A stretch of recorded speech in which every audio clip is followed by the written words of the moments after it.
morning, Evangel Church. This morning we're going to pick up again with Tim Keller's book, God's Wisdom for Navigating Life. Look at Proverbs. And speaking of the 7 deadly sins, we start today a discussion of gluttony.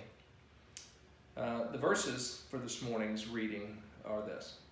When justice is done, it brings joy to the righteous, but terror to evildoers. Whoever loves pleasure will become poor. Whoever loves wine and olive oil will never be rich. The wise store up choice food and olive oil, but fools gulp theirs down. From Proverbs chapter 21, verse 15, 17, and 20. Pleasure loving. Wine and olive oil were consumed at feasts and were a great good. But when the love of pleasurable physical sensation dominates, it is the deadly sin of gluttony. Today, this word means only overeating, but traditionally it meant the inability to live a life of delayed gratification. Gluttony offers a whirl of dancing, dining, sports, and dashing fast from place to place to gape at beauty spots.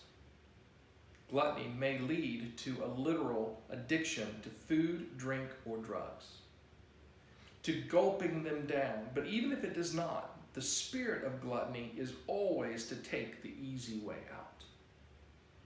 The wise find their joy in justice rather than in sensual pleasure.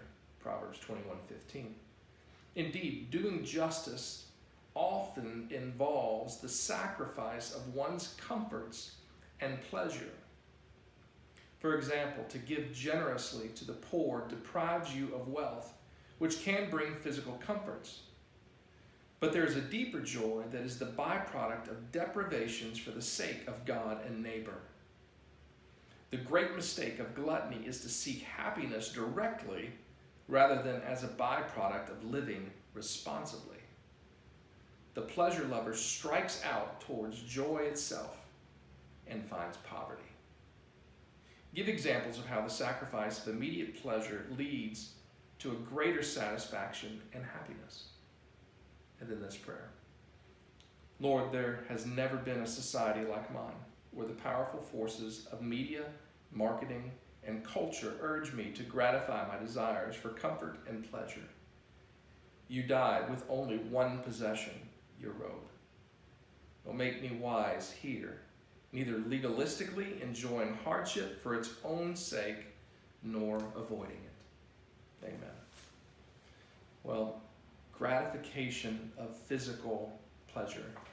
Our society is eaten up with it. It is a sickness to the core. But even within the church and even within the lives of believers, we have to be careful that we're not driven to self-gratification, into physical gratification, rather than toward justice.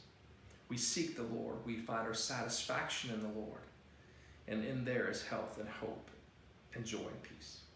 Well, I pray you have a good day today, that you walk in the presence of the Lord, and as always, remember, we love you and we miss you.